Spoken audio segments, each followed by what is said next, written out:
Hey everybody, can you guys hear me? Awesome. Well, we're going to be talking about data democratization today. My name is Mary Stimson, and I will be moderating this awesome panel of experts and smart people. So before we start talking about data democratization, I would love to give a little definition of that. So I'm going to read this because I think it's a great definition. And that says, the data democratization is the practice of making data accessible and comprehensible to a broad audience, enabling informed decision-making and insights across an organization or society. Does anybody want to guess where I got that definition? ChatGPT, yes. But it's true, data democratization promises to empower employees and just people at all levels with access to valuable insights, but it also raises a lot of questions that we'll be talking about here about quality, governance, misuse, bad actors. So this panel is going to explore those complexities about democratizing data within enterprises, but also within society. And so we hope you will find it interesting and we can all use it to transform our enterprises together. So before we get going, I would love to hear from everybody just an introduction. Where'd you go to school? What's your background? And what do you do now? Jane, do you want to start? Yeah. Good afternoon. Hope you all had a great lunch. And then welcome to Atlanta. If you're local, it's nice meeting you here. So I'm Jane Lee. So currently I'm sort of supporting the data science and data analytics product management. But my background is my sort of academic background was in economics and then data science, and then so pretty much over 20 years. So I've been working in different industries like retail, telecom, the auto, finance. So working on different data domains from finance, supply chain, customer, marketing, communications, and even HR people, analytics, and then digital. And so really, wearing different hats as well, like from building out the visualization, the sort of the reporting dashboards, and also data architect, the data engineering, data science, as well as data analytics product management. So you're working on different on-premise data, in the cloud, right, and then structured and unstructured data. So really look forward to the session to exchange and thoughts and just based on some of the topics we're going to be touching on today. Thanks, Danae. Okay, it's on. So I'm Danae Holmes. Thank you guys for having me. So my background is actually in human factors, human-computer interaction. I got my PhD from Rice University in Houston, Texas. Yeah, Texas.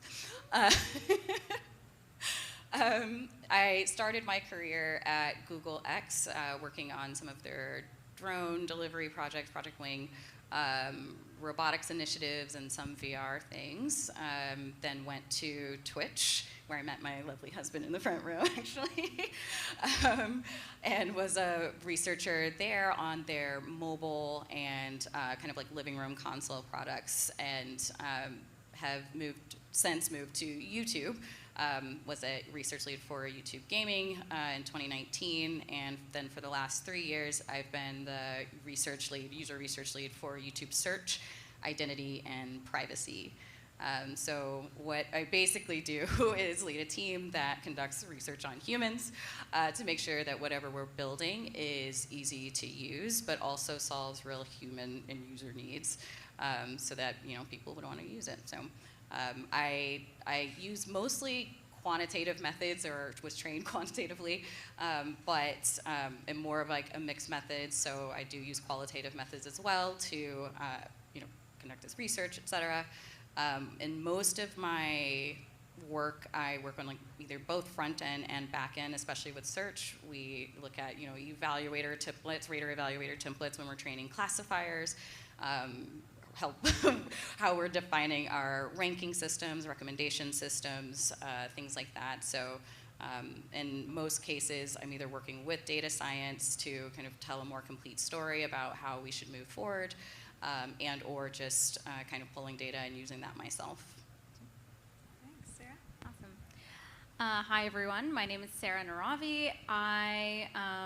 Let's see. So I did my undergrad in math, econ, minored in statistics.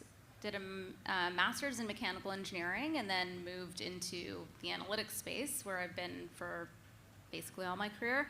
I started off at a small startup where I was doing marketing analytics, moved to gaming, continued doing marketing analytics, moved to Snapchat, where I was working on their revenue strategy team, a lot of forecasting, kind of the intersection of FP&A and just understanding revenue model, revenue opportunities that we can make within the company. And then now just moved to Upstart, AI lending. So I work and I oversee our product analytics team. All of the experimentation that we do is basically going through someone through my team. So, yep. Good afternoon, everyone. I'm Surya Kalumadi. I lead a team of applied researchers at Lowe's. At Lowe's, my team works in the areas of search, recommendations, personalization, so very data-hungry application areas. And before that, I was at Home Depot, and I got my PhD at Kansas State University in the domain of recommender systems.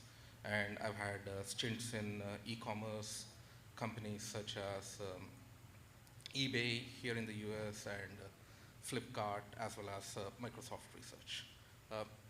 Amazing topic.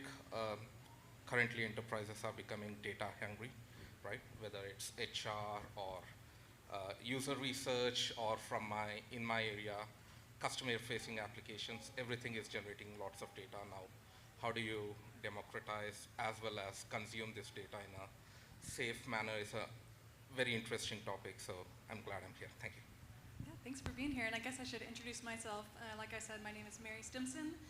I'm a data application developer for Southwest Airlines. So I build interfaces, front-end interfaces for users internally to interact with our data science models.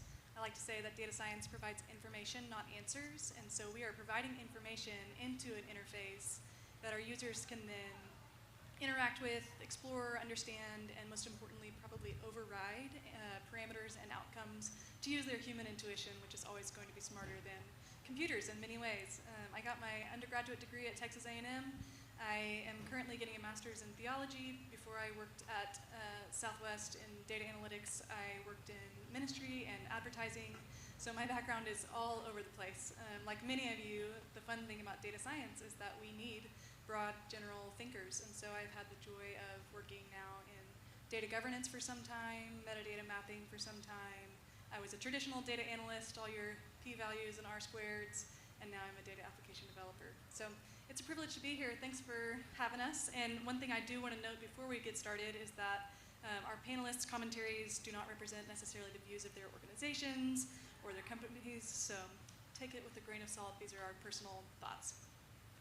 So just to get started, let's talk about the promise of democratization. I would love to hear from a few of you what you think the most compelling benefits are of democratization for your organizations and also for society, because this is a bigger question than just what does it mean for our companies.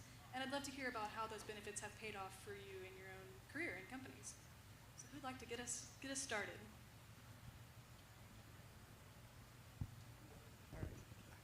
I can go ahead.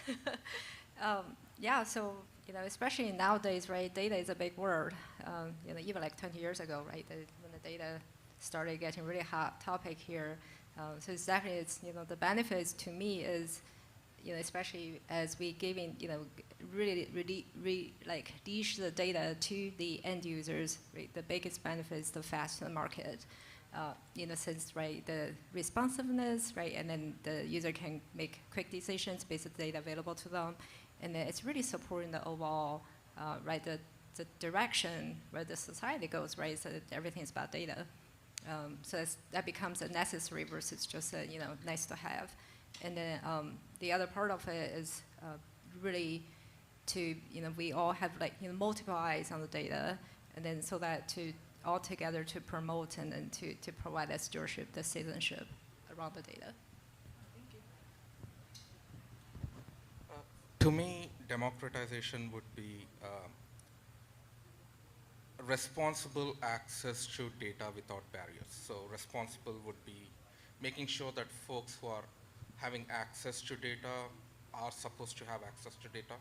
but beyond that, remove all barriers, no silos, and make sure that everyone has access to data, and that allows enterprises to build applications and serve their customers in innovative manners beyond, let's say, artificial barriers, right? To me, that's the most important benefit of democratizing data, right? And as, of course, in the public sector or the government space, all our government agencies generate a lot of data, and there's tremendous amount of work in the data science for social good area, where a lot of applications are being run based on the data that is generated, but of course there is no unifying interface as such that unifies all this data, consumes it, generates reasonable data on which actions could be taken, and all of those things as well. Yeah, I like, so we start with access, and I like kind of the definition you gave. I like to take it a step further into like usability. So like access could mean, just raw data, but if it's usable, it means that maybe there's data governance and data catalogs such that anyone can pick up the data and actually make use of it. So where I see extreme benefit is really putting it in the hands of anyone from a domain expert to an analyst to anyone who just thinks that they can make use of that data, such that we're driving better decisions and more perspectives are getting to see the data and actually start a communication flow with others who may also be interested as well. And I guess for me, I would say that obviously having more data democratization means that people can make more informed decisions. But as Mary said, the data is like, it's information, not answers. And so it means that we really must be careful in how we're interpreting things. And we'll actually probably chat about this later. But it's amazing just to see so many people making better decisions, and for a company like YouTube or Google, when those decisions affect billions of people, you want it to be, well informed and correct. In terms of democratization of data outside of a company, I think it's been really interesting in the last couple of years, just seeing how many different apps, workout apps and things like that, even like the Spotify kind of like year-end wrap, people are getting to see their data in a very usable manner, right, and learn more about themselves, and make better decisions for themselves as well. So it's been amazing to see that. For sure. One that comes to mind for me when we talk about the promises of democratization is exactly what you were saying, that we're providing more opportunities for informed decisions because we're providing more data to more thinkers, more people who can interact with data, hopefully in an informed way, to help us make informed decisions. And one use case that I was thinking about was not just in my own enterprise, where I've seen that be beneficial at Southwest Airlines, but also in society. One of the things that I thought of, and I was chatting with Sarah about earlier, is in COVID-19, we saw all sorts of international data come up. And as many of us will remember, with some drama behind it, looking at the Johns Hopkins dashboard, that was started by a teenager who just had a lot of access to data that was made public. So when we think about democratization, it's not only beneficial, it's critical when we talk about getting data into the hands of the right people who might not be the people that we think of the first time. So I think that's exciting to me when we talk about democratization, is being able to access more people's brains in the way that they are thinking about data. That said, I like to say that this is a topic of data governance, data quality, and data literacy. So the next question is around data governance. What concerns do you all have about security when it comes to the governance within data democratization? And the question that I might ask, to phrase it this way, is what is your biggest fear when it comes to democratizing data? What keeps you up at night? I can go first. So I think it's a misuse of the data. So of course, data security is always one of the most critical factors, right? Because that could cost the company money, right? If we don't govern the data good enough, right? And then in addition, we lose trust in the customer we are serving. But in addition to that, right, like what I was mentioning earlier about the misuse of the data, that could also be a big risk, right? Because data does come with a context, even the same data. How you serve different views on top of it, you're gonna get totally different values, and then that could lead to some, as you're using the data, right? Especially you're making some critical decisions, operational decisions. That could be a big concern here. The other piece is the data quality, right? And then how we can eventually govern the data. For one, right? The data is certified. It's good to use, right? It's the pristine data. On the other hand, right? When we talk about the data quality, who's taking the ownership, right? The accountability to make sure data always good, and especially the data is growing and data is everywhere.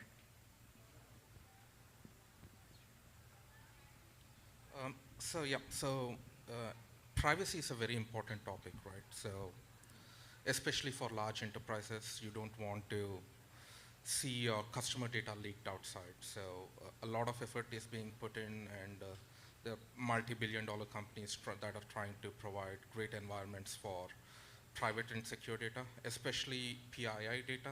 You want to democratize data, but also scrub the PII data. And it becomes even more murky, for example, in case of certain areas such as chat transcripts. Let's say you're a customer of, let's say, company X, and your order hasn't arrived, so you go online and you chat with the customer service representative. Now, should you be sharing that data out so that better models can be trained, so that friction can be removed? But while sharing that data, how do you ensure that the privacy of the customer is preserved, right? If a customer is sharing, let's say, their phone number or an address or their credit card details, how do you scrub that? Especially when the content is unstructured, there's no easy way to do it, right? So how do you preserve the privacy of your customers? For example, if you're, and also data governance is important. So for example, if you're a data analyst working on the e-commerce side of a company, should you be having access to HR data, right? I would say no. So who gets access to what data is also very important.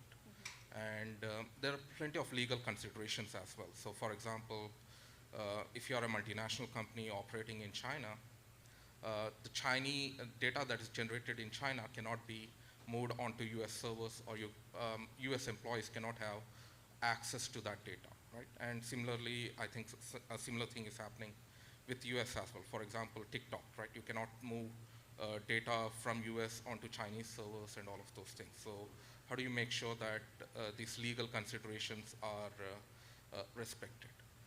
Right, and beyond that, I think once you scrub the data, make sure that the governance is taken care and privacy is preserved and the legal considerations are met. I think beyond those walls, democratization should be free for all. One other thing would be things like, we have things like CCPA. Let's assume that I generate some data on a website. I can always go back a year from now and say, hey, please scrub that data. Now, how do you go back and scrub that data? How do you make sure that the data, wherever that data is being used, is removed from your processes, right? So there's plenty of effort that is already also being put in by enterprises so that they're compliant with these government rules and regulations as well. So it's a very complex topic, and but at the same time, these are necessary guardrails that need to be put in before we think about democratizing data. I would just, I guess, like plus one that. I feel, like in my opinion at least, Google is one of the best in industry in terms of data privacy and how we protect user data on the inside. And I was like, my husband can attest how hard it is to actually get access to any kind of data that you might need, even if it's like part of your job. So you always need a reason, and we have really great, like, I can't go too far into it, but really great protections and stage access with what we have. I will say that on top of kind of the security part or privacy part, we as researchers as well make sure that we are scrubbing data as with SPII or PII. So with my research, it's not just things that we're logging or behavioral data, it's also things that you're saying in your interviews or surveys that I'm looking out and things like that. So we have really great, kind of data retention policies and things like that. And I hope that at some time in the future that this is just an absolute standard for most companies. There's lots of, I think, regulations, especially coming out of Europe, that are really, really user-forward, like GDPR, and making sure that you can actually take out the data and scrub it if you request it. And I hope to kind of see more of that, or even just like more education and democratization of like how these things work and what users want to do with their data for the public. So definitely would please push folks to start reading more of these terms of services and whatnot. Sure, I think in some ways what you were talking about is a data governance question, is how do people go through the process of getting access to data that they need? And within Southwest, and what I've seen be beneficial is sort of an open-minded approach to data governance. Where there's need for huge restrictions, there should be huge restrictions. And where there are opportunities for data to be shared that isn't all that private, it should be easy to get access if it's appropriate. So if I'm trying to figure out how many ping pong balls can fit in an aircraft, and I want to know the size of our 3 different aircraft, that shouldn't be hard data for me to get. And so when we're talking about experiments in data democratization, we need to have an open-minded idea of how people should be able to get access to data so that it's usable and approachable. That's my thought on it. Sarah, do you have a thought? Yeah, Like I mean, just like as we're talking about access, I think there's like trade-offs, right? It's like how many layers of security do you want to put in front of people before they can actually do something with data sets that are interesting and could be used to drive decision making. When I was at Snapchat, I just remember how hard it was to access certain data sets, and I'm like, it's just putting those restrictions in place, I think, are good, and obviously we should be doing that. But then kind of the trade-off between how many layers of security do you want to put to maintain security, but also allow the business to continue to move and kind of make decisions as quickly as we need to in order to remain competitive in whatever space we're in, and yeah. That's great. How about data quality? This is a hot topic, whether we're talking about democratization or not. How do we maintain data quality, especially when we're giving it out maybe in larger volumes to a larger number of people? I wonder what you all think about, in your experience and at your own companies, your own personal experience, how data quality is affected, benefited, harmed by democratization. I can speak about one area where data quality is very important. So with any online e-commerce company, they always have a problem with bots, right? Bots are either crawlers or any of your automated processes that crawl your website or replicate some human actions, right? And bots make our life difficult because they complicate data, right? They bring in noise, and that means any dashboards that flow through these customer behavior data that you're logging, or and there's an arms race happening, right? You are able to detect bots, the bots get more sophisticated, right? So it's a non-trivial system, and ensuring that you make your data as noise-free as possible, and making sure that your models are only training on customer behavior data and not bot data is very important, right? And there are plenty of such examples where consuming good quality data is very important, because if you are able to ensure quality at the top of the funnel, then all your downstream applications will be built on reliable data, right? For example, we have Lowe's is an omni-channel company. That means data is being generated within stores as well as online, right? And the stores data comes in a little bit later than the online data, right? And how do you bring these two disparate data together, right? Because if you want to estimate the popularity of the product, should you just depend on an online popularity, or do you also consider in-store popularity, right? Merging these disparate data sets is very difficult, and that's also one area where people put a lot of effort in making sure that the data quality is high, and the key to it is making sure that you take care of these data quality issues at the ingestion layer rather than at the application layer. I think just, we all often hear a term like garbage in, garbage out, or especially if you deal with the data long enough, right? Data quality is never going to go away. It's a forever topic from day one. It's always messy, right? It's just a fact. So I feel like really, I don't have to talk about why data quality is important, right? But really from approach, like how do we deal with that problem, right? From strategically as well as from like tactically, right? Strategically, I feel it's important to have the ownership of the data.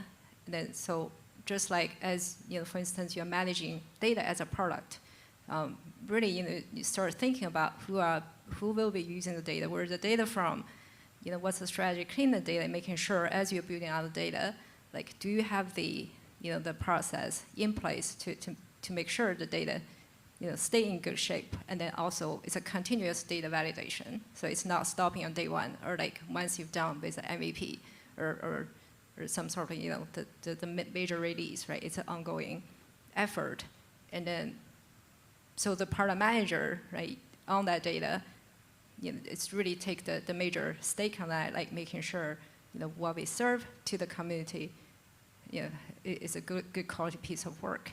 And then as well as for the delivery teams, the engineering teams, right, the UX team, the visualization, even data science team, and making sure we're delivering end-to-end product, right, or like feature of its own, right. We're not just going to be relying on other teams to do the validation, right. Ourselves have to be held accountable as we deliver something. So it's just a mindset.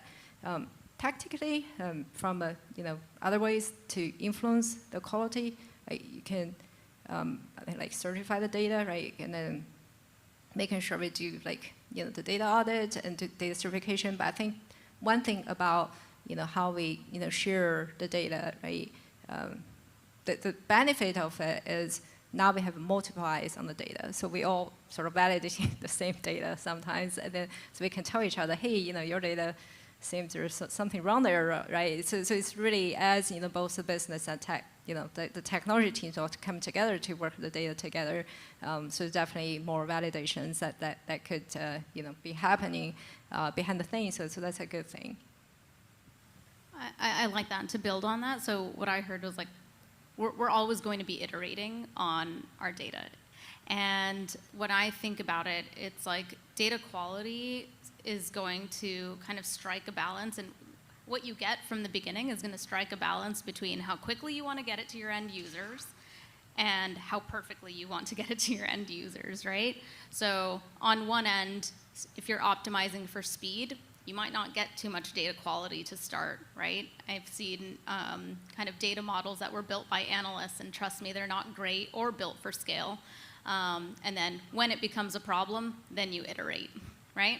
And then on the other end is like building for perfection. Well, then the speed, you're compromising basically how quickly you can make decisions, how competitive you are, and how quickly you can get data in the hands of people who need to be working with it. And if you optimize for perfection, I mean, yeah, trade-offs there. You might not ever reach perfection, and so maybe starting off with some balance of like kind of data catalogs, data governance, and speed, and then working together with kind of, as mentioned, like all of the software engineers, data engineers, analytics engineers are incredibly important, and we're finding that out painfully right now, and then analytics, right? And then bridging the gap where you can and leaning on the teams that you currently have, because at the end of the day, it's going to depend on how many resources you have to build what you're looking to build. And sometimes you kind of have to lean into kind of who do you have on your team and who's going to help you build what you need in order to support the decisions you have to make today. And then kind of have someone who's thinking about the future of where it's going to go, right? It's like you're going to run into potentially scale, like compute issues, right? Analysts built the data models, and now queries are running for 4.5 hours, and that's not, right? That's not scalable. So then how do you build, how do you continually iterate and kind of accommodate with more people, more tooling, more processes to support the future vision? Yeah, I can't agree more. It's amazing. I feel like data governance is kind of this unsung hero of data science in general. And I have actually started to see a lot of startups and just like smaller companies, like they don't actually find this really good balance of kind of speed versus quality. And as you were saying, kind of quality hopefully will be built in the beginning, right? But yeah, it's a kind of an afterthought, and when things get too big and unwieldy, it makes it really, really difficult and costly to fix in the end. And on my end, it is also costly just because as a user of said data, if I'm not sure if like a table, what we call like certified or blessed tables, I'm like, who owns this? And like, how do we know if this data is good or blah, blah, blah? And it's taking, my time, a couple teams' time, we're delaying things. Like there's kind of hidden cost in not investing in this early. So I would strongly urge folks to pay attention to data governance. If anything, I mean, it may not be perfect, but even just having kind of those certified tables or somebody checking them once a quarter, making sure, because like sometimes you'll see weird dips in charts and you're like, oh, well, something's wrong with like tracking, right? Like this is a tracking bug and blah, blah, blah. But yeah, it's far more costly than I think a lot of companies understand. Yes, I have a coworker who says you can have data cheap, fast, or accurately, and you can only pick maximum of 2. So I think I'm hearing a lot of that in here. You can have quality quickly and cheap, or you have to choose between some of those things. There's always and a nowadays compromise. the user becomes smarter. They'd rather just wait, but have good quality data. Yes, that's usually the right answer. And then one of our final questions is, when we deal with data democratization, we're sometimes inviting people who don't have as formal training into the data world. How do we combat the misuse and, in particular, the misinterpretation of data as we're kind of spreading that out to a different audience? And how does that relate to that third category when we're talking about data governance, data quality, and data literacy? I guess I can go. So I see this a lot in most of my jobs, actually. There's lots of like product managers, and no offense to product managers or other folks out here, but just people without kind of either a formal background in mathematics or data science or just like quantitative research in general, creating experiments, right? And you are interpreting kind of things incorrectly, and you're making, again, costly mistakes based off of that. I generally try to work very, very closely with my product teams to make sure that they are creating a solid experiment and interpreting the data correctly. So for example, right, we might see that there's high engagement on this widget, this button that they've launched, but it's also like, taking up half the page. And so they might interpret that like high usage as, oh, this is like a great product, people love it, et cetera, but in fact, it's just, well, you've stuck it on the page, like people don't like that.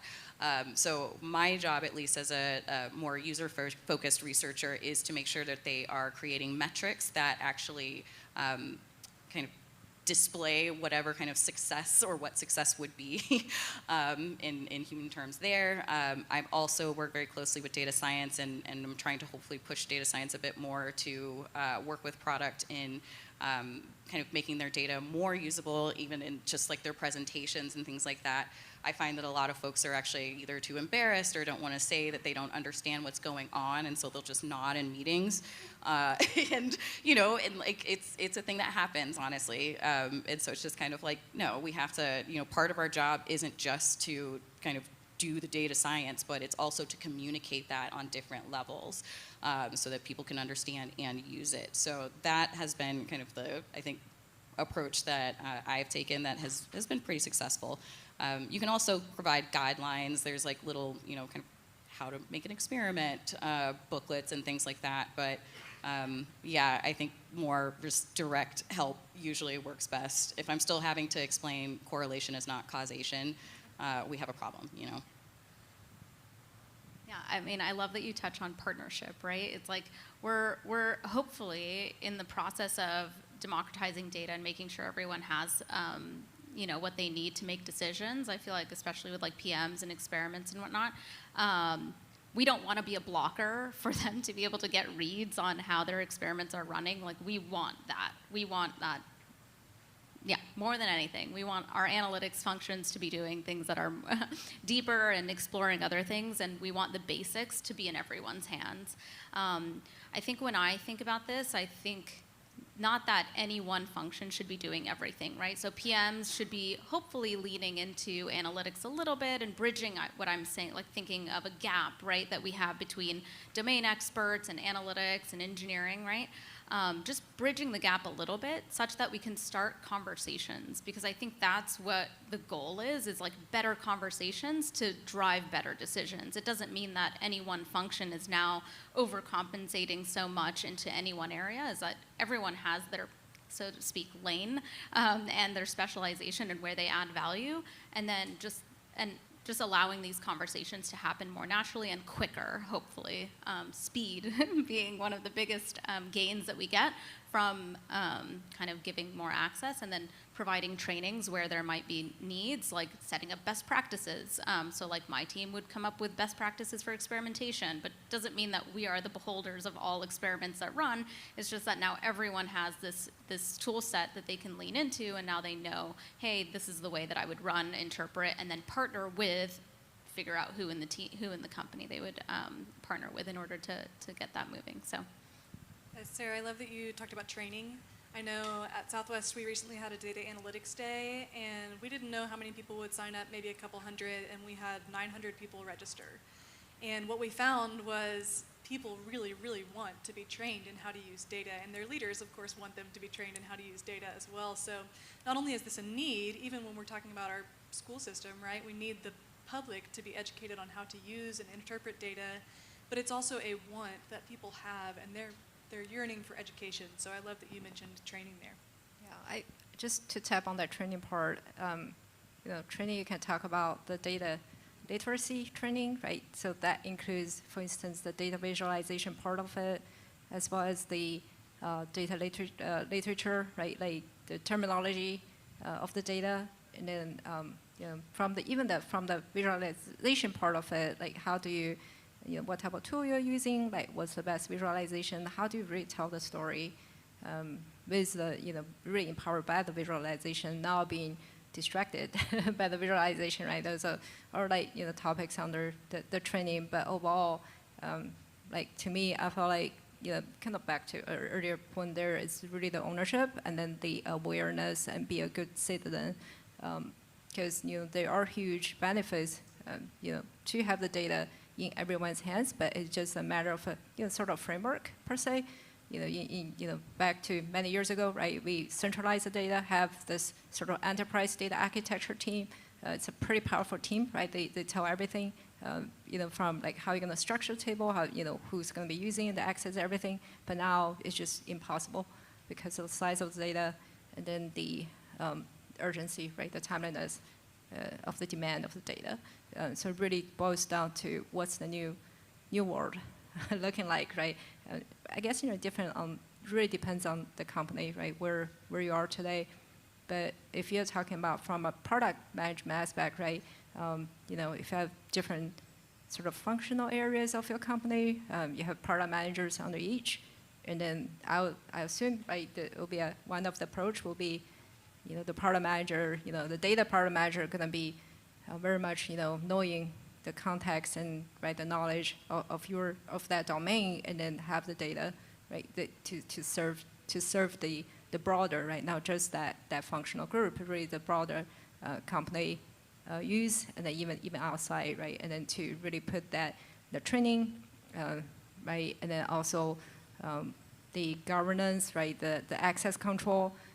So there are really many things that can be done there, but I think, you know, back to the point, I think it's really have that sense of the ownership of the data.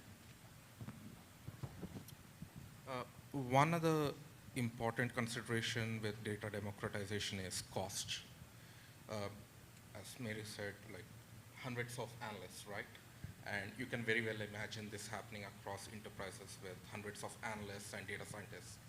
And every one of them getting access to this large data store and everyone trying to process this data in their own way. It becomes chaotic, and maybe Google Cloud is the only one that's the winner there, but a strategy is needed as to how to reduce cost or keep costs while at the same time ensuring that this data is used in a responsible manner, right?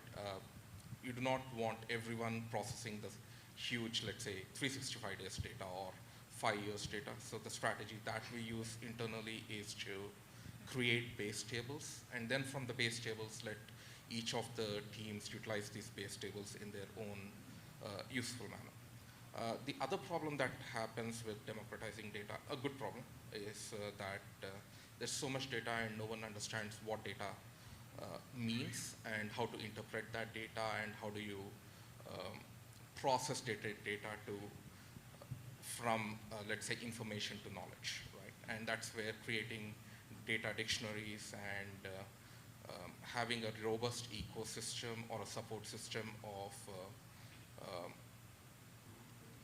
data analysts as well as data scientists and all of them who understand what data means, how it needs to be interpreted, and how it needs to be properly used, right? And that is very much important, and that happens throughout the whole data pipeline, from the point of the data getting generated to dashboarding to features being created for machine learning models and all of those things.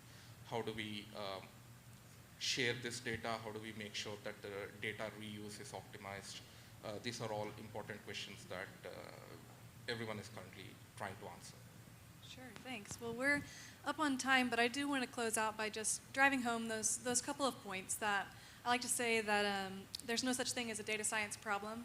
There are only real world and people problems or opportunities. And in the case of this conversation on data democratization, it is not a data science problem, it's a people opportunity where we can drive home that data governance, data quality, and data literacy by providing more people with more opportunities to interact with our data. So I hope this has been useful for you and that we can all kind of take on the world of data democratization together. And thank you to all of our panelists. Thanks for being here.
All right. Good afternoon, everyone.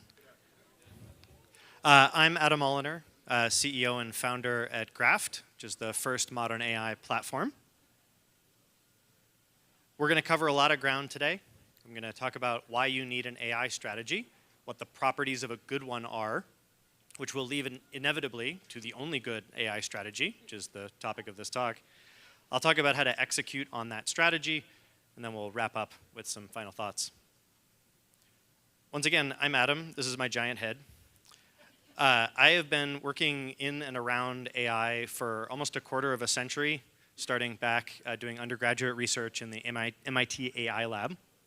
I went on to do a PhD at Stanford and a postdoc at Berkeley. I helped to build up the ML function at Splunk from zero, helping to seed and grow that team and organization. I was most recently head of machine learning at Slack, and Graft is my second company.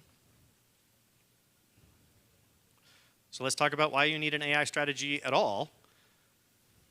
Well, there are lots of important business outcomes from AI, including increased productivity, so you can accomplish more with the team and resources that you have or cut costs. There are lots of types of risk that you can mitigate. So one of those is decision risk, so you can make better decisions using more information. You can also mitigate the technological risk of missing this technological wave. You can increase revenue with new services or product capabilities, make your customers more successful and help retain them. And finally, build a moat by turning your data into a competitive advantage. Okay, who doesn't want to do all of these things? So why isn't everyone doing AI? Well, the number one reason is they lack a clear strategy. Infrastructure and expertise are also high on that list, and we'll touch on that as well. But the lack of a strategy is the number one barrier to AI adoption, and I will try to help you resolve that question today. This is the thesis of this talk, so I'm just going to read it. In 5 years, there will be two types of companies, those with an AI strategy and those that are dying. There is only one good strategy, and it requires a modern AI platform that's accessible to everyone in the organization. So I keep saying modern AI. What is that? Well, it's the way that top AI companies have been doing AI for years now, well before ChatGPT and all of that entered the more common zeitgeist. It's built around a technology called foundation models, which are these large pre-trained models. It's a data-centric approach, which abstracts away a lot of the underlying machinery of AI. And it's full life cycle, so you're not building things in a notebook and then scratching your head trying to figure out how to bring that thing to production. Everyone is very focused at the moment on LLMs and generative and text, but those are all subsets, tiny subsets of a much broader AI trend, which is foundation models. And all of the infrastructure and processes that make those foundation models useful in production, that is modern AI. I wrote a blog about it. There's a URL there. You can find it later. When I was leading ML at Slack, we shipped dozens of use cases that were based around modern AI, and it was hugely impactful. Both the number and the quality of these features would have been impossible without those technologies. It was a proof point for doing modern AI outside of Google and Meta and Amazon. It was one of the reasons that I started Graft. So it works in real life. So what are the properties of a good AI strategy? Not the business outcomes, but the strategy itself. So if data is what's feeding AI and giving us our competitive advantage, we should build a strategy that uses all of the data available to us. Let's not leave any bits on the table, if you will. 80% of your data is unstructured, so you should be thinking not just about tabular data, but also about text and images and audio and video and graphs. So a good AI strategy must be multimodal. Don't just think about LLMs and text, even though that's very exciting. Should also support experimentation. So quick show of hands, audience participation. How many of you think that you know every AI feature you're going to ship to production over the next 5 years? 2 years? All right, this is a smart crowd. I saw no hands. That's the correct answer. I think it's unlikely that any of you do. But you need to build infrastructure, at the very least, to do the experimentation to figure out which of these features are going to work, which are going to deliver the business outcomes and the value that you're hoping for. But you don't know what those things are going to be now, so you should be thinking about a platform that supports experimentation across a breadth of the use cases and technologies that you might ship over the next 2 to 5 years. It's also very easy to get caught up in the things that everyone's excited about now. So if you're building a strategy just around LLMs or generative or text, then that feeling that you are falling behind is going to resurface in a few months when the industry has moved on from those things and is excited about multimodal or the next thing. So a strategy must support the breadth of possible future use cases. You also want to be building collaboratively, and there are 2 senses in which I mean this. The first is that your investments in AI should compound. What I mean is, as you build things in the platform, the next thing you build should typically be easier. So you're not always starting from scratch every time you have some new use case. But not only that, things built by one team should be valuable to other teams as well. So if you build useful insights around your customers, that can be used by the product team or by the marketing team. It shouldn't be isolated to a single one. Data silos are sometimes useful. Governance is very important, but they should be intentional ones. And in general, you should be trying to empower your entire team. So a strategy should lift the entire organization. People sometimes talk about AI as giving people superpowers, access to intelligence that they wouldn't otherwise have. So what percentage of your team would you like to have superpowers? 99%, right? Forget, except for Brad, you know? Yeah, no, 100% is right. That's the right answer, right? There's really only one sane answer to that question. You want to be empowering everyone on your team with these superpowers. So that strategy should empower everyone. Okay, so let's review. You need your strategy to involve using everything. So it has to be multimodal. You want to support experimentation across the breadth of possible future use cases. You want to build collaboratively across the organization, so everyone is lifted. And you want to empower everyone to be able to contribute to and benefit from these technologies. You can sit and ruminate on this for a while, but you will find that there is an inevitable conclusion to all of this, which is that there's only one good AI strategy, and that's with a modern AI platform. All your data, all your use cases, your entire team.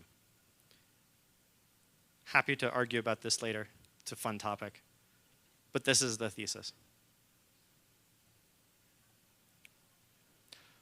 So let's say you believe me. How do you do this?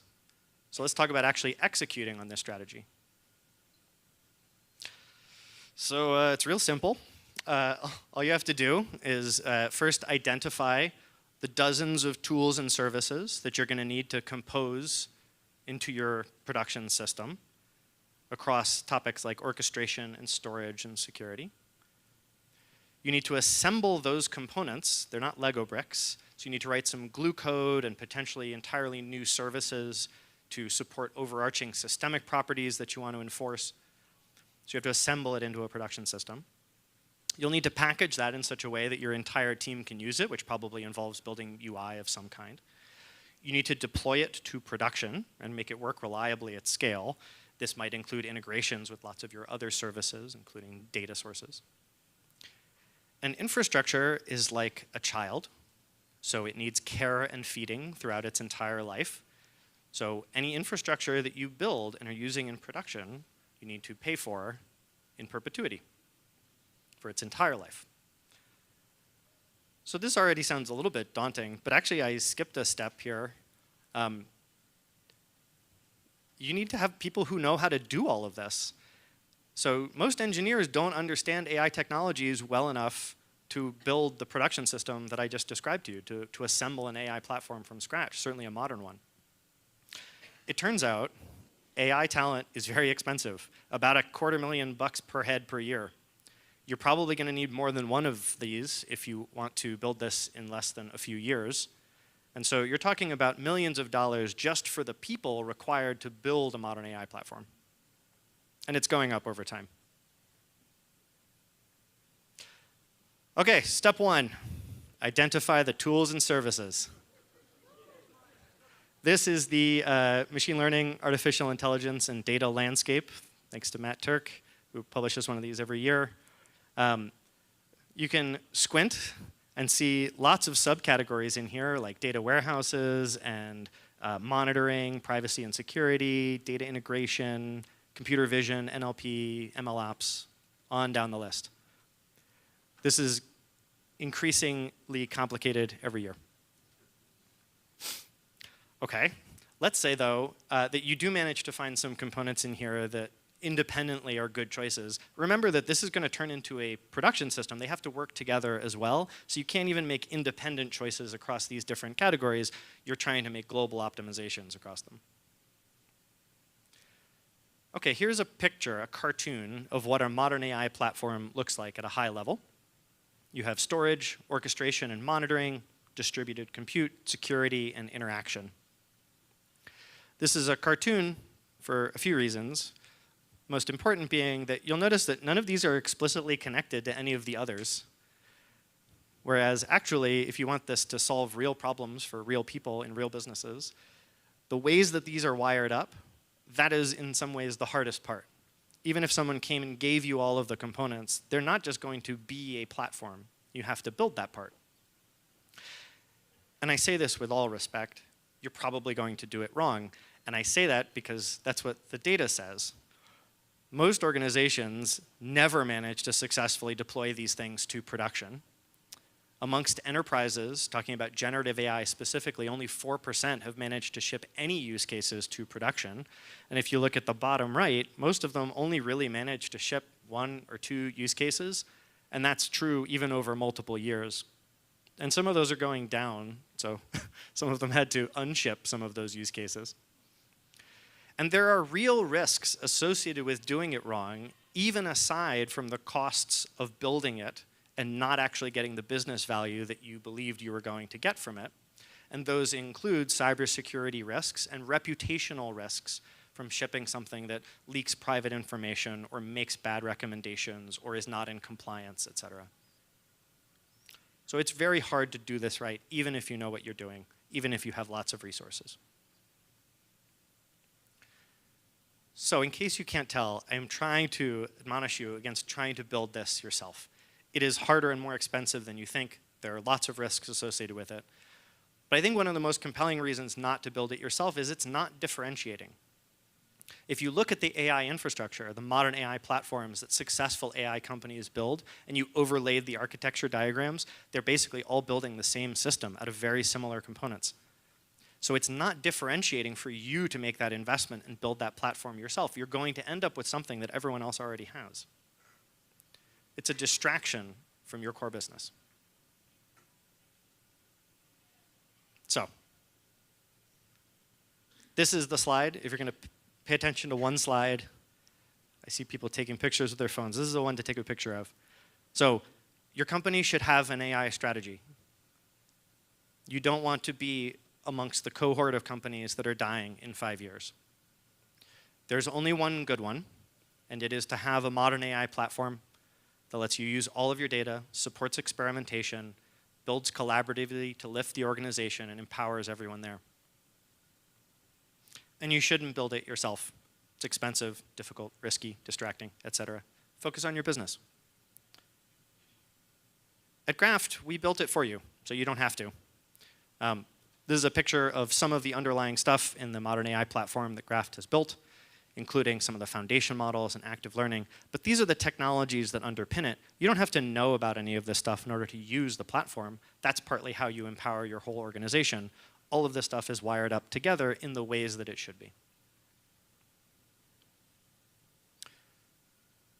A lot of this talk probably felt like a bracing dash of cold water in your face. That's sort of the point. I would love to talk to you. We are at booth 113. You can find us at graph.com. We'd love to have a conversation about where you see the barriers to adopting AI and where Graft could potentially help you remove them. Thank you.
Hi, everyone. My name is Caroline Dickey, and I'm going to be talking about from keywords to concepts, bringing native AI to search at Slack. So a little bit about myself. I work as a senior machine learning engineer at Slack. Prior to this role, I worked at MailChimp as a machine learning engineer, and I got my bachelor's and master's degrees in computer science from Georgia Tech. So about a month ago, there was this tiny little conference that you may have heard of called Dreamforce that was presented by Salesforce, who acquired Slack about 2 years ago. And during this conference, the concept of Slack AI was introduced. So what's Slack AI? Well, it's the same thing as native AI from the title of my talk, but it was rebranded internally recently. So I want to talk about the work that's gone into building the search experience that was hinted at during the Slack portion of Dreamforce. So here's another slide from this conference talk, and we can see that a user has asked a question using natural language right there at the top of the search results, and an answer was generated right underneath. So this probably isn't available in your Slack yet. We do have it internally, which has been pretty cool, and I'm hopeful that it's something that you do get in the upcoming months. So this is going to be the topic that I talk about today. It's the search answers experience. So let's jump in. So these are the building blocks that make up this new generative search experience. We have search ranking, semantic re-ranking, and of course the large language models that we're using to actually produce a summary. I want to walk through each of these so it's clear how we get from a query all the way to an answered question. So I'd like to start with search. I'm going to give a high-level overview of our ranking pipeline and what makes it a little bit unique and tricky. And the reason that this matters is that when we think about working with a large language model, we need to give it some input, right? And the input in this case is going to be search results. So as we go through this section, let's just be keeping in mind that quality search results means quality answers coming out of our large language model. So when I think about search at Slack, it can be helpful to start by contrasting it with search at other organizations. And one big way that this shows up is in privacy. So when I first started working at Slack, I was surprised to learn that I couldn't go into a database and query for your queries, your messages, your files, your other data, that it's all stored encrypted, which can make development a little bit challenging sometimes. We've actually had to launch a project called Query Intent, where we're doing aggregated, anonymized research across organizations just to understand how people are searching. So siloed results, what do I mean by this? We aren't pulling from some shared pool of data. You know, your results are certainly going to be siloed by organization, but even on a user level, your direct messages, your private channels, those visibility restrictions have to be built into search as well. And we don't really see globally popular search keywords, trending terms in the same way that you might on another platform. The way that users search is very unique to them and their use cases. So how do users search? It's really common for users to be looking for things that they've seen before. And it's also common to remember some but not all of the context for the last time you viewed something. So maybe it was with your manager, but you just don't remember which channel it was in. Or some other combination of where, who, and when. A less common but still very important use case is for users to be searching for new information. But this is a place that I think search answers can make a big difference. So this is a high-level overview of our ranking pipeline. We have a client, which is just the device that you're using, a backend or API, a ranking service, Apache Solr, and then some offline or pre-computed data collections. So I'm going to come back to this as we go through a quick example. And the element that I'd like to start by focusing on is Apache Solr. All right, so in our example, we are searching for circles. And let's just imagine we want them sorted from smallest to largest. So search is a two-part process. The first part of search is candidate selection, where we're trying to narrow down a large amount of data into a subset that's relevant to you and to your query. And so we can see here in our example, we've found our circles. And in practice, we're using Apache Solr to achieve this. Solr is an enterprise search platform built on Apache Lucene. If you've worked with Elasticsearch, it's a similar concept. And it's really optimal for the search use case. It's lightning fast, and it allows us to do things like boost aspects of a message before machine learning is even involved. And under the hood, we're using the BM25 algorithm, which is an extension of TF-IDF, for keyword-based text matching. All right, so now I want to focus on the work happening in our ranking service. And here, SRS just stands for Solr Ranking Service because it gets those results from Solr and ranks them. Not very creative. So I said search was a two-part process. The second part is going to be where machine learning comes in. So we're going to re-rank those candidates, incorporating things like personalization and context. You can see here, we wanted our circle sorted from smallest to largest, and there they are. Oh, whoops. And in practice, we are using XGBoost models. They're trained on user clicks with normalized discounted cumulative gain as our objective function. So there's one more element that I want to introduce you to, and that's going to be our model inference service, Moonlit. So Moonlit is our internal model serving platform. Historically, it's been responsible for serving our recommendation and spam detection models.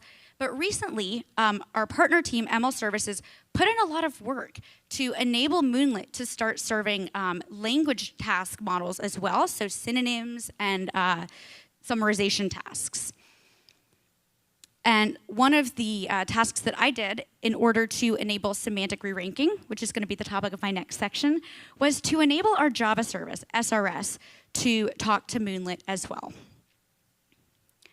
All right, so that was all about keyword search. Let's talk a little bit about semantic re-ranking, how we're moving beyond just keyword search to get some meaning out of a query. Uh-oh, got some formatting issues here. So I like to just go through an example for anyone who doesn't work in the search space. We have semantic search versus keyword search. And keyword search is how Slack works right now. So in a keyword search context, we're focusing on finding results that contain exact matches for the terms that you searched for.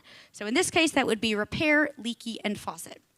But in contrast, a semantic search really is seeking to understand the intention behind the query. So results for things like fixing dripping taps, for an example, would be great, right? That's still very useful, even though it doesn't contain the terms that you searched for. So if y'all have been at this conference, you've probably heard of embeddings at this point, but I'd like to just give a quick definition for anyone who isn't familiar with embeddings. So these are numerical representations of words, documents, or phrases in a high-dimensional vector space. And these allow our algorithms to understand and compare words based on their semantic similarity. So if you do work in the search space, there's an important distinction that I need to make, and that's the difference between semantic re-ranking and semantic search. So here's what we're doing at Slack. This is semantic re-ranking. We're going to go and get our candidate results from Solr. So for us, that's about 100 messages. And these are scored using that BM25 algorithm, which is a keyword-based algorithm. At this point, we're going to pass our query as well as our message candidates over to Moonlit, and Moonlit's going to give us back a similarity score for each pair. At this point, we have what we need to create a new ranking feature and incorporate it into our algorithm however makes sense. But in contrast, a true semantic search is performed over all the documents in your corpus. So we would want to perform that embedding step in an offline job, certainly not during the search session. We would store the embedded message, and then during that first pass, that candidate retrieval phase, we would be getting the semantically ranked or semantically relevant results. So the difference here is that our candidates themselves have a high semantic overlap with our query going into re-ranking. So you may have noticed we jumped from Apache Solr 8 to Apache Solr 9 here. Apache Solr 9 offers kind of this vector database functionality under the hood. So, when we think about moving to a full semantic search, which is something that we do plan on doing, we'll likely want to start by upgrading our Solr instances. So we're looking at a number of different models to see which semantic similarity approach is going to work best for us. And when you think about this space, there are kind of two flavors that you hear about, and those are bi-encoders and cross-encoders. So when we first hooked up Moonlit to SRS, so our ranking service could talk to Moonlit, Moonlit wasn't serving a cross-encoder. So we started with the bi-encoder. And with the bi-encoder, embeddings are produced, and then separately, we're performing that similarity calculation using something like cosine similarity, which is fast and trivial to implement. So this is really great if you're working with a large number of candidates, because you can separate those two steps, store your embeddings, and all you have to do during the search session is perform that similarity calculation. But for us, this isn't necessarily what we need because we're only working with about 100 candidates. So a cross-encoder is a great option because they tend to outperform bi-encoders in practice, and I'm going to share some examples of how we've seen that. But when we do think about moving to a full semantic search approach, we will likely want to incorporate a bi-encoder on the first pass and a cross-encoder on the second pass to get the best of both worlds. So thinking about how are we benchmarking these two options, one of the ways is by pulling down a Wikipedia article on birds, feeding those sentences into each of our models, and evaluating how well they score the different sentences against the question, do birds eat fish? So I've kind of zoomed in on this, and I want to point out what we've noticed with this cross-encoder versus bi-encoder. And that's that we see a lot of sparsity here in our cross-encoder. The bi-encoder is much more gradual, and for us, that's valuable. We want sparsity because we want to narrow down message candidates decisively. So as we prepare to move on from semantic re-ranking to talking about large language models and question answering, I want to make it clear how these two topics overlap. Semantic re-ranking is a powerful tool all by itself, just for making message search more relevant, but it's equally powerful in the context of question answering. So by improving the semantic relevancy of the candidates passed into our large language model, we give it the best chance of answering the question in a meaningful way. And this isn't just speculation, it's something we've noticed in our data as well. So what we're looking at here is an internal tool called Search Side by Side. And this is something that we use for comparing different experiment variants subjectively. So on the left in red, this is the output from our production model. And on the right in green is the output from a hand-tuned linear model that we've been experimenting with that heavily features semantic similarity as a feature. So the red just means that a message was removed, going from the production model to the experiment variant. Green just means it was added. So those alone don't necessarily have any real significance. But what I want to draw your attention to is the item on line 3 on the green side. So looking at our original query, what does AUP stand for? This is the only message that actually answers that question. So what we can take away from this is that there is value in incorporating semantic similarity into our ranking algorithm, particularly when it comes to answering questions. All right, so we are now moving on to large language models and talking a little bit about how we're developing summarization and question answering capabilities. So when you're building out this kind of system, there are a lot of different decision points. So I want to go through each of these and talk about the design decisions that we've made while building out our pipeline. So starting with our query. So some of you may have noticed that I'm pregnant. It's getting a little hard to hide. And this was one of the first questions that I asked Search Answers when it was available internally for the first time. And so let's talk about what's happening here. The users asked a question using natural language. We're going to tokenize it. We're still going to do kind of what we normally do with search, remove stop words, tokenize, so we can pass it into our keyword-based ranker. But when it comes time to passing this question into our large language model, we can pass it in pretty much verbatim. It's already in the right format. However, that's not how most people use Slack. Since Slack is a keyword-based algorithm, people typically just pass in keywords. This is no problem for getting back search results. But when it comes time to actually passing this to the large language model, we have to make a decision. Do we try to rewrite the query as a question? So we're doing research on this internally. The results have been pretty promising, But there's some nuance there. We don't want to be annoying and be spammy with our suggestions. So thinking about our ranking system, we can certainly just go with the production model. And when we started down this path, that's what we did. We just were looking at the production model.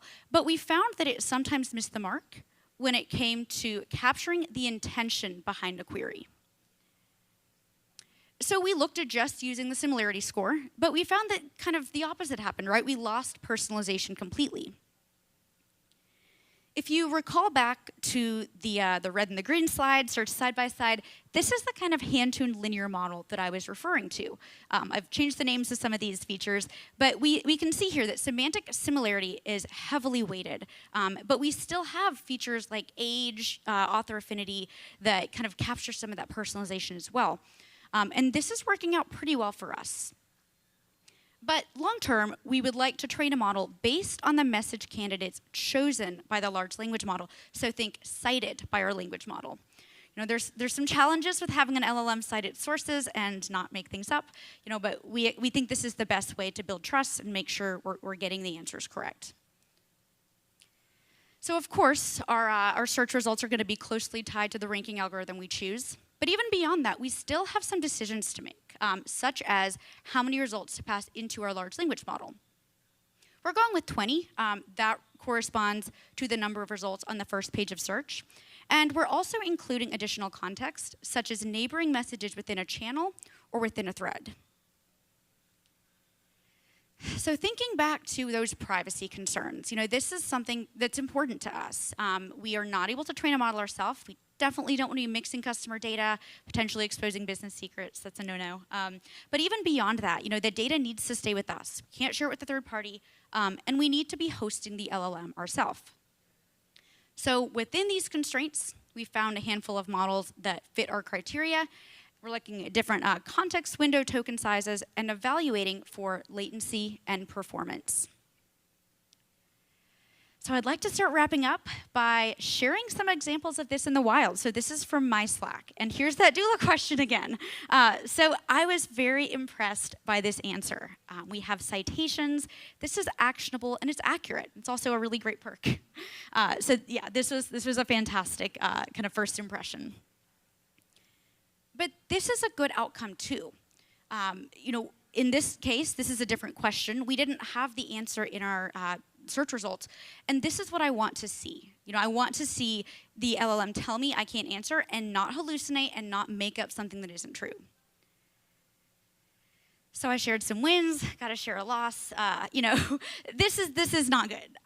This particular query should not have triggered search answers. It's not a question. And this summary is just citations. This is not useful to me. So as we think about launching this to customers, we definitely want to have this kind of bug worked out by then. All right, that was a lot of content. So I'd like to go through this one more time since I kind of sped through the LLM section. So for our query, in order to meet users where they are, we need to be able to handle questions and keywords as inputs.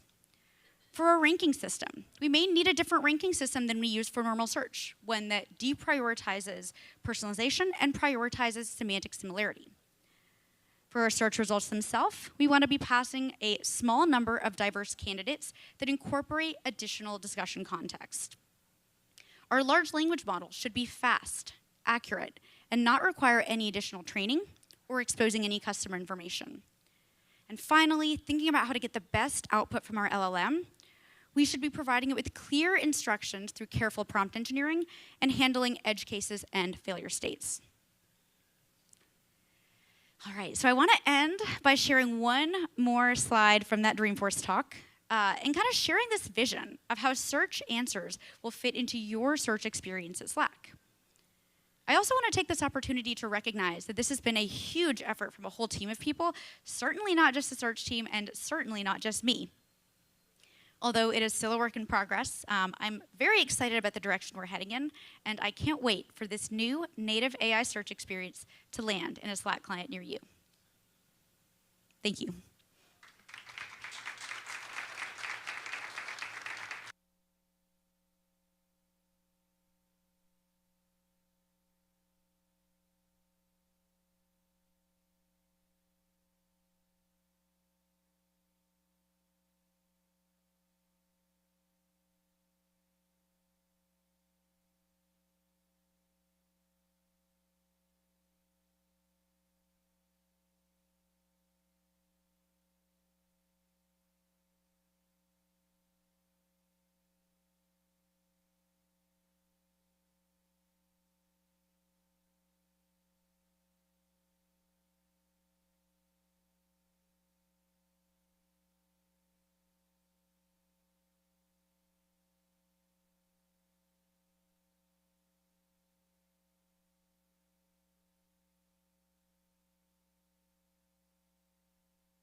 Good evening, everybody.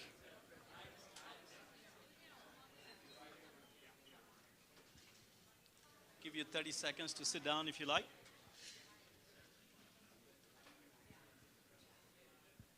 So my name is Venki Ravirala. I work for Walgreens Boots Alliance. I've been in the data science and analytics space for about 25 years now. Worked for some marquee companies in retail industry, healthcare, and have done a whole lot of decision sciences as well. So my topic today is retail customer engagement with the application of machine learning and optimization solutions. So a quick disclaimer, you probably know this is the one topic for which I use the ChatGPT. Rest is mostly my content. It does not represent any of the companies or anybody else I work with. But I do want to acknowledge that the team that works with me at Walgreens does a terrific job of developing lots of the models, and a whole lot of things that I learned from their work is in here. So I do want to acknowledge their contribution in this as well. So this talk is about really utilizing the data and the decision sciences. I know, a little closer? Yeah, thank you. This talk is about utilizing both data sciences and decision sciences for the purpose of optimizing the business outcomes. There are three topics I want to touch on. First and foremost is, what does it mean to really, in a large retail organization like Walgreens, which has over 9,000 retail pharmacy stores, and actually Walgreens Boots Alliance has some international presence as well. They have lots of stores with over 113 million active customer base, billions of scripts that they fill in, plus all of the retail that you all enjoy going to Walgreens and purchasing. So it's a very large system, and I'm going to talk about typically what people think of as Customer 360, the challenges of collecting the data there.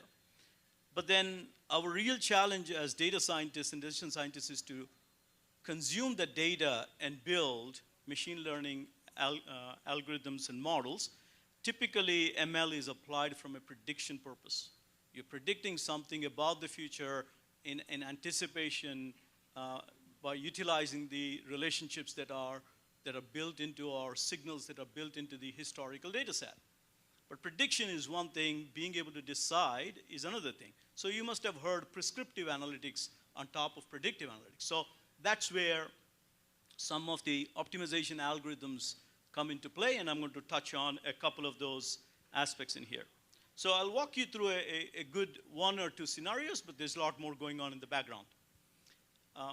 I'm sure you're all familiar with the concept of Customer 360.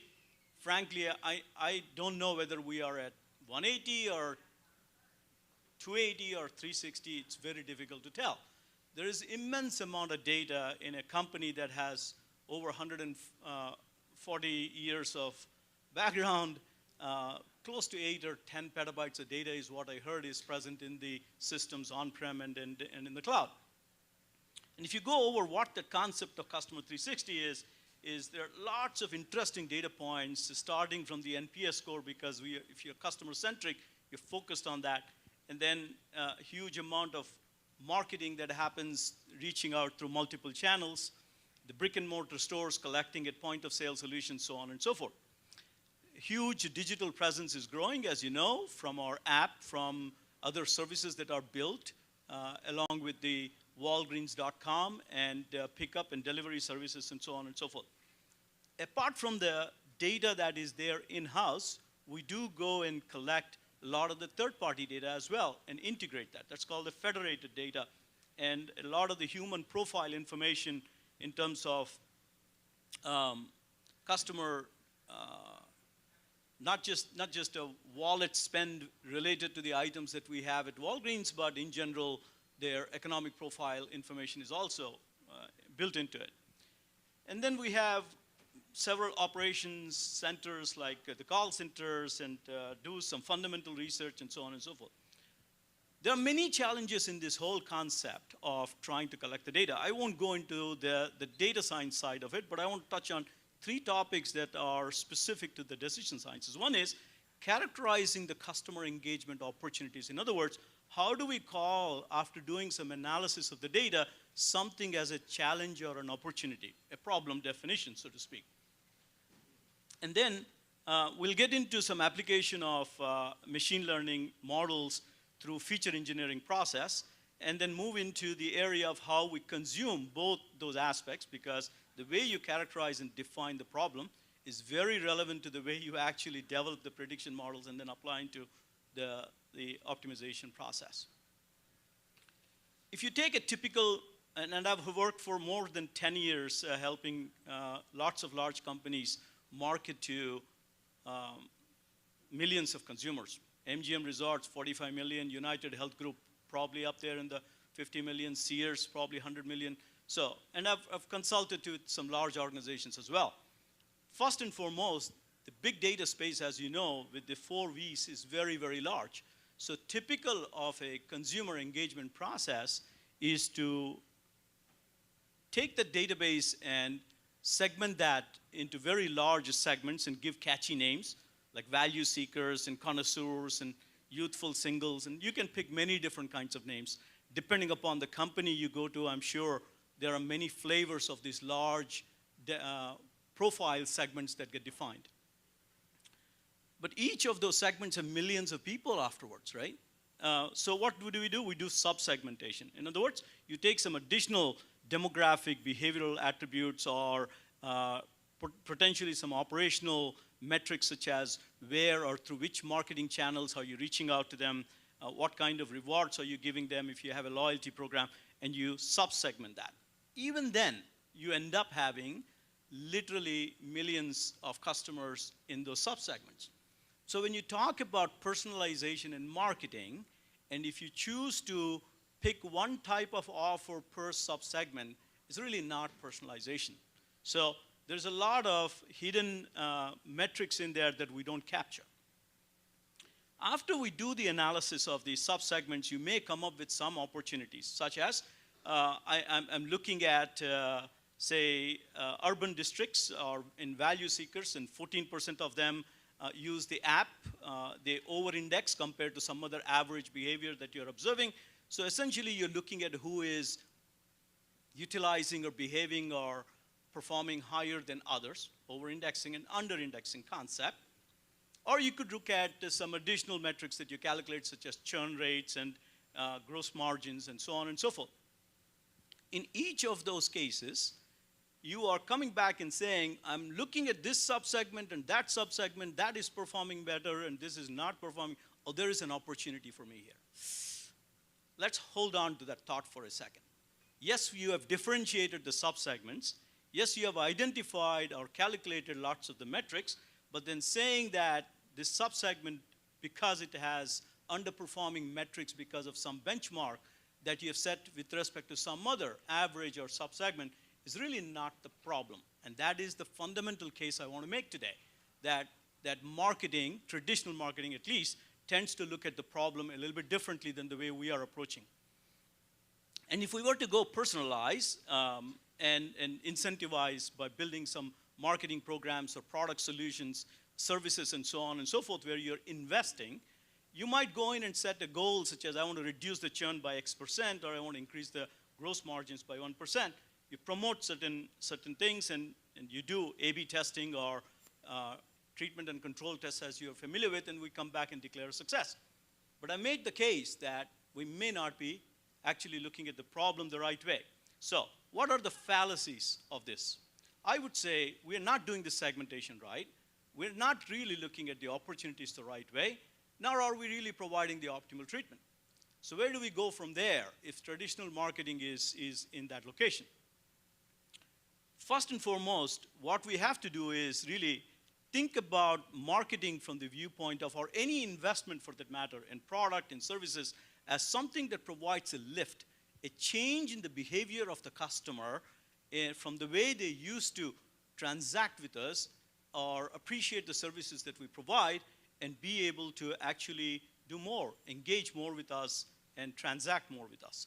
And to be able to do that, you got to think of looking at homogeneous, much smaller micro cohorts of population. In other words, large segmentation, that we give, profiling, or sub-segmenting, including still millions of customers, is not sufficient. So then what are we asking fundamentally? You're all very familiar with, if you go to any economics course and marketing course, they all teach you there's this concept of price demand elasticity, right? So when there's a change in price, there is a change in demand. But if you think about it, it is not just about the price. Price is one aspect of what you're influencing, the customer. If you change the service, the demand will change. The NPS score will change. And if you incentivize, the demand will change. Incentivization is not always in terms of the price. It could be rewards. It could be other ways of promotion. Even just engaging the customer yields certain amount of benefit, so to speak. So the ability to capture that treatment elasticity of demand is the critical part. And the case I want to make is that the math, which may look very basic initially, with the assumptions of constant rate of change, is not really a workable solution when you look at the journey of the customer. And so what happens is that what may theoretically be easy to think of as a ratio to compute becomes more complex as a nonlinear function that we need to estimate over the customer's journey. So what becomes important in this situation is to detect those variations in the treatment elasticity of demand across the journeys of the customer. And there are two types of journeys that I want to present to you. So, which we can observe through a lot of this data. One of the journeys is very classic customer journey, from awareness through being able to advocate for your product. And somewhere in between, if some of the customers don't like what your product and services are doing, they will churn, yeah? But otherwise, they'll go through this cycle, and you have very different means of contacting the customer through many different channels and influencing every one of their decisions, from awareness to consideration to purchase, retention, and advocacy. But there's another very important type of journey which has become very popular now in marketing sectors, which is to think of a behavioral journey of the customer. And these behavioral journeys are related to the moments of those customers in their life journey, not in the engagement journey. For example, the earlier speaker talked about her journey through pregnancy. Now, that is a moment in life for her where she may be looking for certain type of services from Walgreens. And like that, there are many different kinds of moments that you can think of a customer pursues in their journey. Here is an example that I'll quickly go through when it comes to the retail pharmacy. Somebody gets into a new therapy. They need to fill a script. And then after they fill the script, they need to adhere to it, and they need to be reminded of regularly how to take the medication, what are the side effects of it, and if they need help, they need to consult the pharmacist, and there is additional help available, so on and so forth. And as you go through all of these moments, they don't necessarily happen in a sequence. These are not necessarily time series based, but they are moments in the journey of a customer that in some cases happen in one sequence, in some other customer happen in a whole different sequence. And being able to touch the customer, engage the customer with a message, with a personalized offer that is fit for that moment, is what all the art of optimization is all about. And I'm going to go through a next best action model that we developed, where we actually start by doing a clustered analysis. And as you can see from the visualization, we literally develop millions of micro clusters, if you want to think of them. And we go through the process of combining some of those micro clusters into bigger clusters. And obviously, you can't deal with a million small micro segments or micro clusters. You want to be able to combine them into some bigger clusters as well. And one of the techniques we have applied after clustering is to observe a single cluster and apply collaborative filtering to see how that cohort of customers have utilized in the history of our transactions and in the history of our data set utilized various kinds of services. And if you're all familiar with how collaborative filtering works, it's a voting process, and you get to understand that a percent of the customers in each of those cohorts are utilizing services in a particular pattern, but the rest of them are not. But that is your lookalike customer, because the way you've put together that cluster gives you an indication who the lookalike customers are. I heard a very interesting presentation earlier about Neo4j graph database. Chances are it is capturing some of those lookalike customers right next to each other in the way the data is set up. But here we are obviously applying an algorithm for it. But it is not enough to know which particular next best action is most suitable for each cluster. You have to come back and apply a bunch of rules, because let's say it's an app download. How many times will a person download an app? Maybe once, twice, if they've forgotten or if they've deleted, changed the phone, maybe a few times. So you have to observe in their history some rules and not be able to tackle all of them. So here is a series of next best actions, roughly about 30 of them here that we tackle for our customers following the journey that I just showed you. So when we applied this approach with micro cohorts and collaborative filtering and being able to apply on top of it some predictive rule-based implementation, we launched that and did an A/B test, kind of a test and control evaluation. We got roughly about 4.4% lift. And that essentially amounted to, I would say, on average, 4 million patients being contacted with personalized next best action, and yielded roughly about 900,000 to a million and 1.1 million incremental prescriptions over a few months. And I think that's a significant win. But this still does not get into constrained optimization.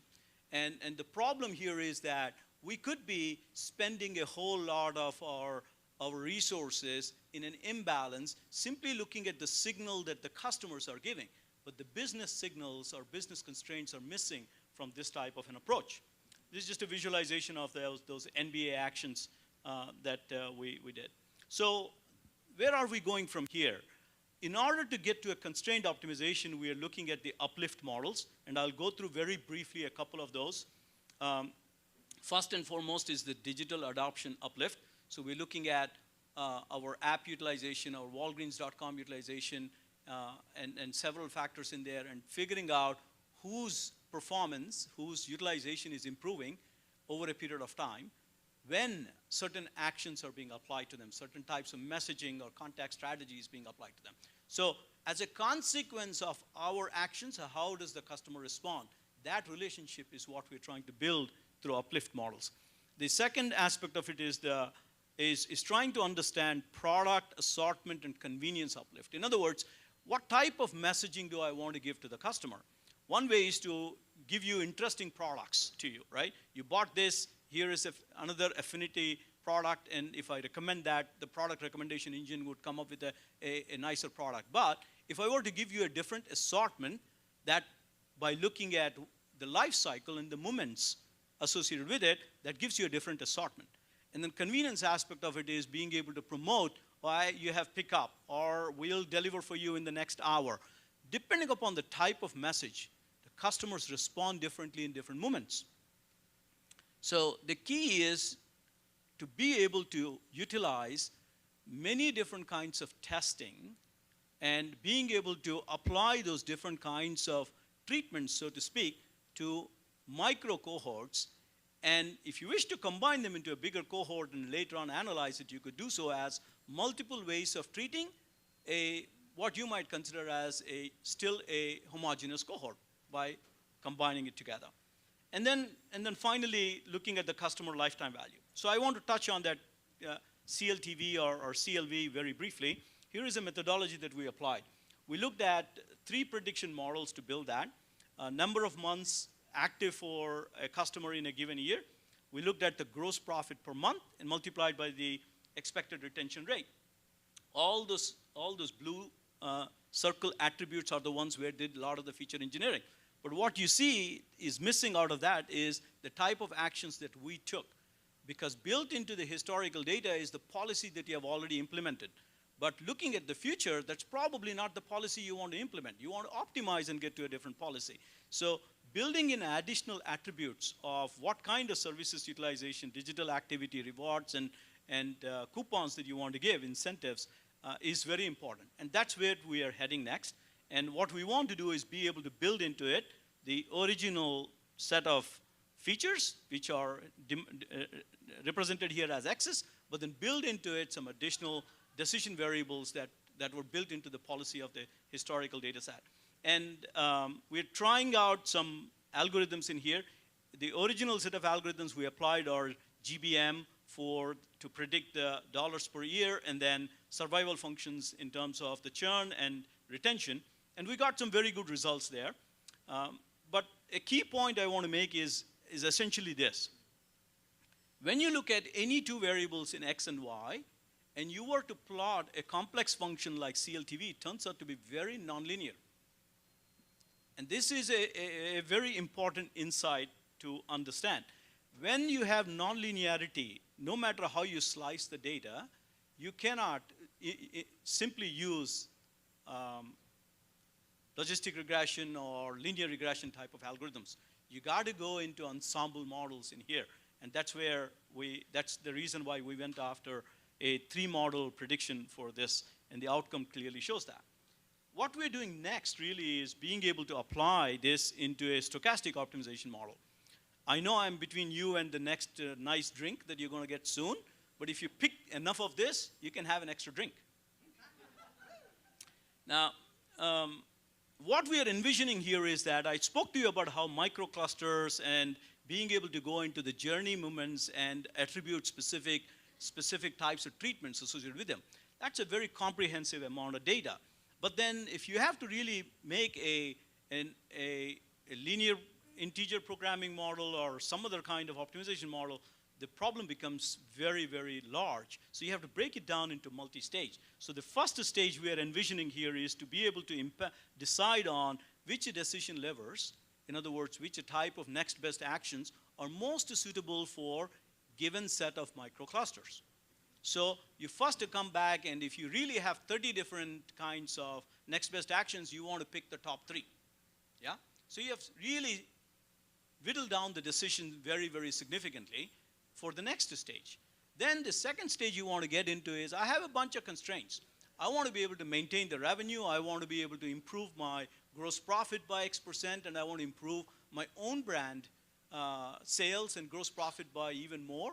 Those kinds of constraints control where your objective function can really land.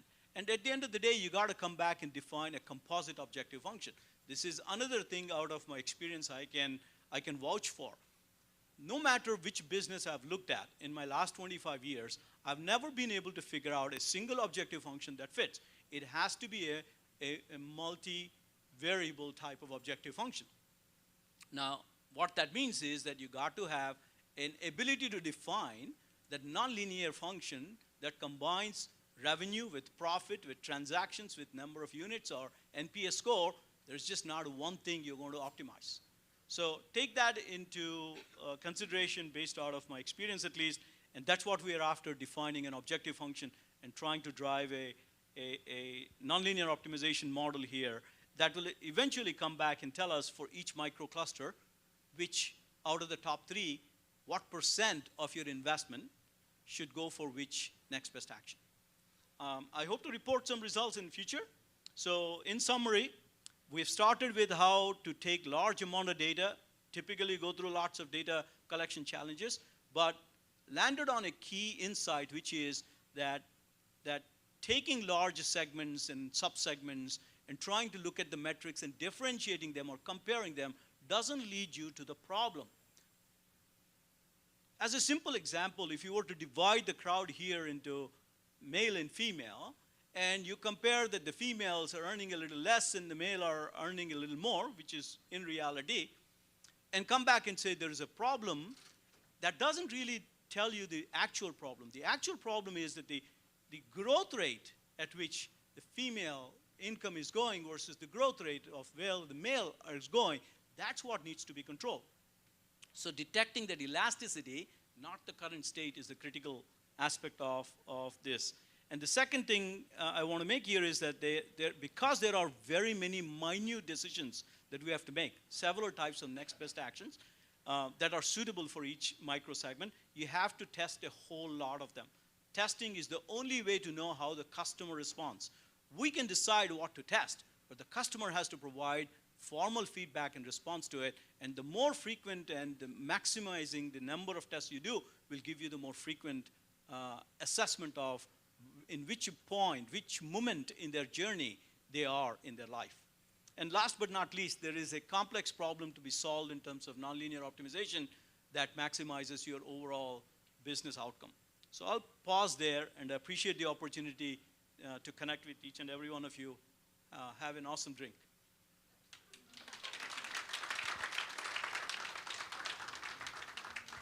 Thank you.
Hey, hey, hey.